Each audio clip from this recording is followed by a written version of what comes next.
Hello and welcome to Wide Open Throttle. Jesse Lang's still out making new J-turn programs, so you'll have to put up with me for another week.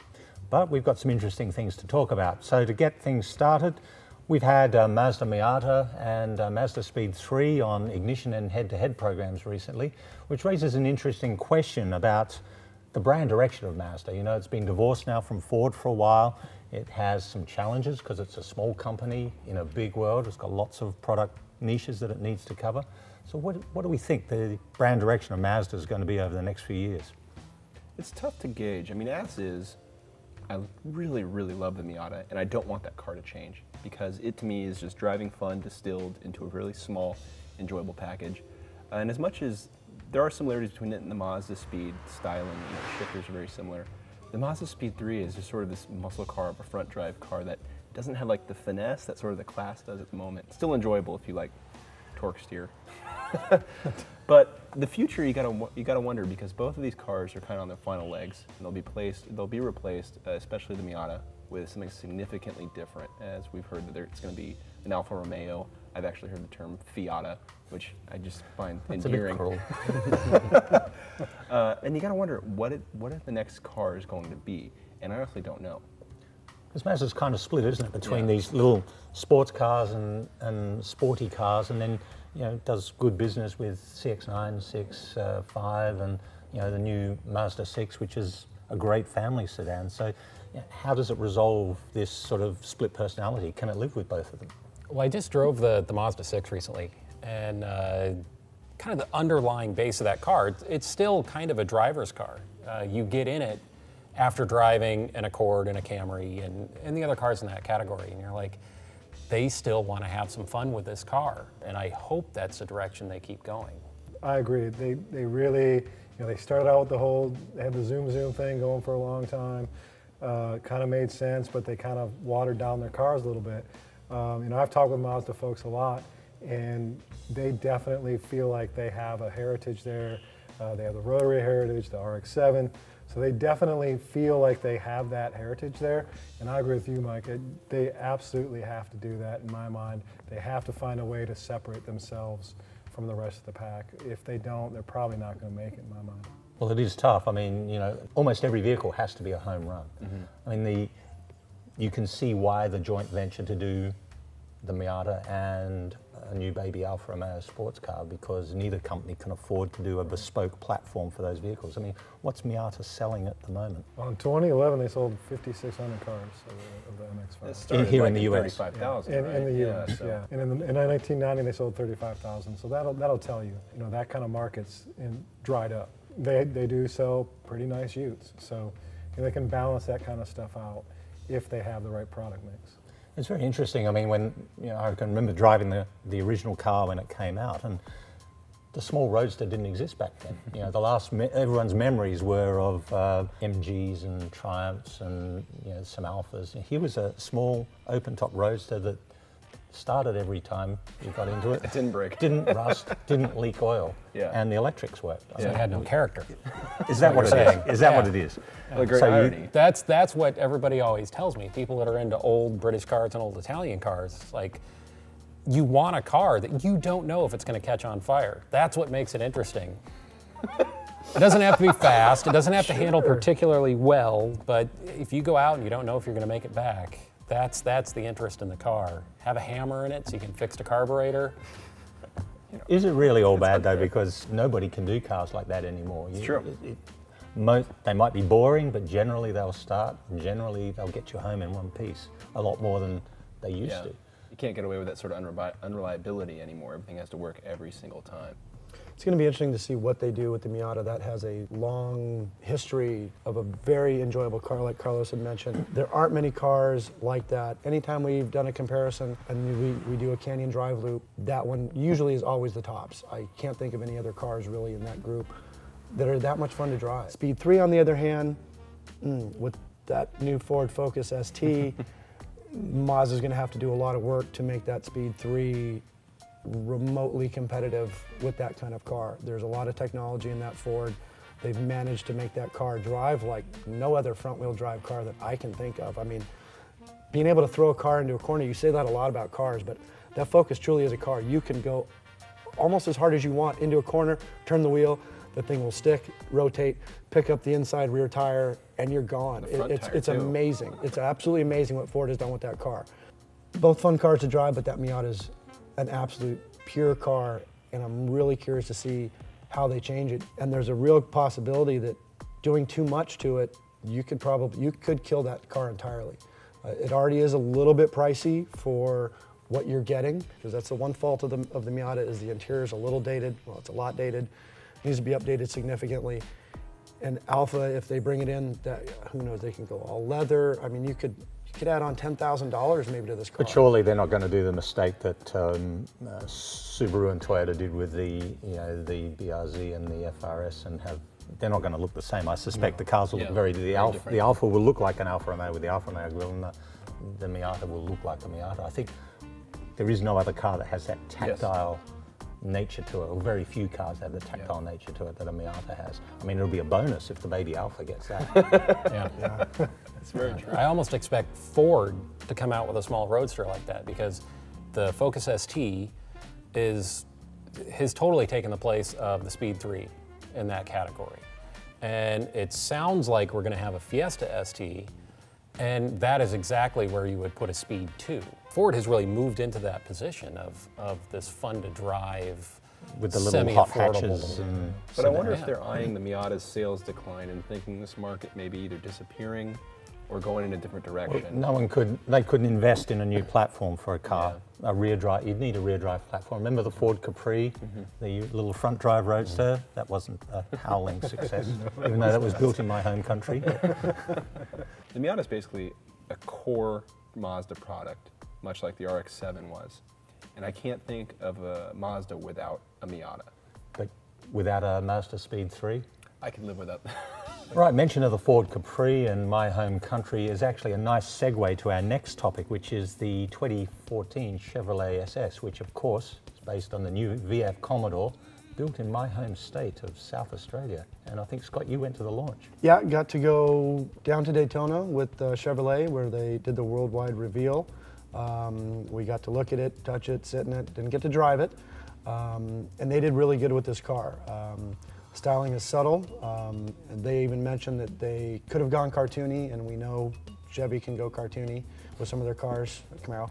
The car looks really good, and again, from just being able to sit in it and look at it, kept it very simple, because this is a brand new car for them based on an existing platform, but it's all new sheet metal, all new interior, all new everything with this car. The seats look fantastic. They got a really high bolstering for the thighs. Room-wise, I was able to sit behind myself comfortably in the car. It's great. It's the first V8 rear drive sedan that Chevy has put out in over 15 years. They had the Pontiac G8, which had some unique characteristics, and that was pretty much a straight Holden car. This one is working again with them. They actually had some of the Aussie boys over. But the car looks really good. And again, as of now, they're keeping it simple. No engine variant, no transmission variant, no all-wheel drive variant, no tire option. And the rationale was, brand new car, we need to see how everybody receives it, and we'll go from there. I would be really surprised to not see variants of this vehicle. Bigger engine, possible all-wheel drive platform. But for right now, they're keeping it simple. They're looking at about a volume of, guessing at about 5,000. It's very good to see, because they actually worked a lot with NASCAR and were kind of key in how NASCAR actually changed their new race car to make it look like the car that you actually drive on the street. It's really good to see that kind of coming back again. If that's actually going to help their sales, who knows? Well, I've always thought this sort of package, as a stranger in a strange land, I always thought this sort of package would be perfect for America. What's not to like about a V8 and rear-wheel drive in a four-door sedan? I remember being at a presentation with senior GM executives in the pre-bankruptcy days. So Rick Wagner was there, and all the senior officers of the company, and Bob Lutz saying, listen, I was talking about the G8, I'm going to need a little help to try and get this one through. Like, GM couldn't see the logic in this car. I hope that the SS actually gets a better reception than the G8. Well, they sold 38,000 G8s in just under 2 years. There was interest in that car. They did a G8, GXP, So like Scott said, I think it's pretty much a done deal. They're going to do a higher spec variant. There's been a tremendous amount of interest on this car on the web. It's been blowing up, motortrend.com. The one criticism is folks are saying it's kind of bland. I can see that to a certain extent. Hey, but after all those years of the Pontiacs with the cladding and, you know, Yeah, isn't yeah, a bit of bland, a little bit of restraint I'll nice? take Hey, bland. don't get me wrong. And actually, I mean, agree. I understand that that's what they're saying, and in person, it's not bland. It looks mature. It doesn't look like a kid car. It looks like something that any person would be happy to go out and drive. It doesn't have massive fender flares, but it does have fender flares. You do see some aggressive look and stance and style that can be built on significantly to where they can make this car look absolutely insane if they want to. And I'd be surprised if they didn't do at least some sort of body variant in the future. I We'll have see. two concerns that I got looking at this car. One, no manual. I mean, come on. It's a rear drive V8. It's got an LS3 under the hood. It's got to have a manual transmission. That's just The how 300 that car- doesn't. Yeah, and I still bummed about that, you know? No, hey, I don't want disagree. a manual I gearbox hear and a you. rear drive V8. Weight. The platform that it's built on is not known for being what you might call a lightweight platform. Can they do something less than 4,000 pounds? They were conscious of that, and they did do some weight reduction. I believe they dropped almost 300 pounds out of this car compared to other vehicles. They've used aluminum for body panels and whatnot. The one thing that I was really concerned with that other people at the event also questioned was price. They were very, very tight-lipped about what this car was going to cost. That's going to be very, very significant. If you're looking at this being a $50,000 car, which I don't think it will be, they price themselves right out of Well, it. it can't be because ATS-V. You know, it can't step on that car's True, true. tires, I guess. Probably So- gonna be somewhere at 35, 40 range. I would Yeah. think. Yeah, and that's just it. It's going to be really interesting to see how they price this. You know, this may be the vehicle that they try to recoup some of the cost with right away, and then, you know, we'll see a little cheaper version, and I'm sure we're going to see a super sedan version of this thing, like you guys The have said. HSV Commodores down in Australia. Should they bring the pickup? Yes, yes. Oh, bring yes. the Ute. Yes. Get it here. Utes are awesome, bring them. Yeah, And now they can call it El Camino. yeah. Exactly. Because they couldn't, you know, when we were talking about this before, when the G8 came out, it was the same thing. We've got the Ute down there. I remember there was this whole thing about El Camino. Could they call it El Camino because it's a Pontiac? So now they can. It makes complete sense. They probably sell 14 of them. Yes. But it's They're the probably same. all automotive you know, journalists. Yeah, we're Yeah, gonna buy exactly. one. Park it next to So- our diesel wagons. Yeah, yeah. Well, talking about cars people should build leads us to our next point. We're seeing a lot of exotic car makers getting into SUVs. So, you know, should Aston Martin, Bentley, Lamborghini, should they even be thinking about building an SUV? Yes, I have two reasons why. Cayenne, LM002. I mean, Exhibit A, Exhibit And B, we're done. right there. Two incredible, awesome. Every time you drive, well, I've driven LM002, but every time I'm in a Cayenne, no matter which one, I just can't believe that a vehicle of this size, this capability, can drive the way it does. Not to say that a Bentley or a Lamborghini SUV will handle as well as that thing does, but the fact that a luxury maker or a supercar maker will build an SUV and have it just be as crazy and exorbitant and as beautiful as possible. Well, let's look at a Cayenne, and kind of the bottom line is it is a great SUV. More importantly, it is tons of money flying into Porsche that has allowed them to go racing and allowed them to build better cars. Yeah. Recent experience with Lamborghini transmissions and some of the other, let's say, oddities of Lamborghini lead me to believe that they could use a little more development money. And it's going to come flying in. From Dubai. Yes. Who's going to buy these things? Who's going to buy these vehicles? Oh, everyone. I live in Orange County. They will be everywhere. People won't know if they want the Lamborghini or the Bentley. I think the Bentley it'll be is an insane. absolute no-brainer. The Lamborghini, it looks pretty wild. Yes. They're thinking it's probably going to have a 4-liter twin-turbo V8 out of the VW AG stable. The Aston Martin, I was actually there for the launch of the Lagonda Concept, which is their SUV, in Geneva, and that thing got pummeled. It got panned big time because it looked ridiculous. It was eye-popping. Yeah. Not in a good way. So, okay, we're saying that, you know, those markets will, there's big demand for those vehicles there, and that will drive lots of dollars back into the companies that then they can use to build better Bentleys and Lamborghini sports cars. But surely there is an SUV, there is one brand that you couldn't possibly imagine them doing an SUV. Lotus? Rolls-Royce. They're already massive vehicles. Right. What's Exactly. the Say difference? they're, Why they're would pretty never close use- already. Jack them up a few inches, they got it. You know, now Aston Lamborghini, I don't know. I mean, if Lamborghini built one, what, you're looking at a $300,000 SUV. I don't think the car actually has to work well. I just think it just needs to exist. Not that I'm gonna buy it. I just want to know it's somewhere in the world being driven by some crazy, oil tycoon. I just have a problem with, why go to all the trouble of making a vehicle that is tall and heavy and has the aerodynamics of an outhouse? Try and put all that time and effort into making the thing go around corners like a Lamborghini. I mean, surely all that brain power can be used for much better things. Hey, the Cayenne was the most popular Porsche when it came out. In my mind, like I said, the Bentley, they'll just sell those hand over fist.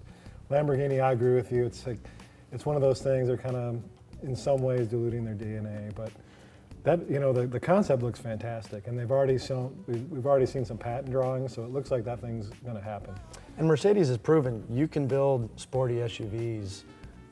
Their G-Wagon, yes, it is a rolling bank vault, but man, that thing looks freaking cool. It is a guilty pleasure. It is a guilty pleasure. It's Yes. ridiculous. But G63 and a G65. Yeah, and it's A just G65 amazing. has a twin-turbo V12 and 3 locking diffs and 2 solid axles. I mean, that's awesome. Yeah, but I don't think you'd ever see a Lamborghini SUV like that. Okay, so I think we're clear though that when Bentley and Lamborghini do build their SUVs, we'll all be at the front of the line to drive them because they should be quite an experience. All right, and that's it from Wide Open Throttle for this week. Make sure you tune in next week when the lovely Jessie Lang will be back. Until then, goodbye. And cheers, guys. Cheers.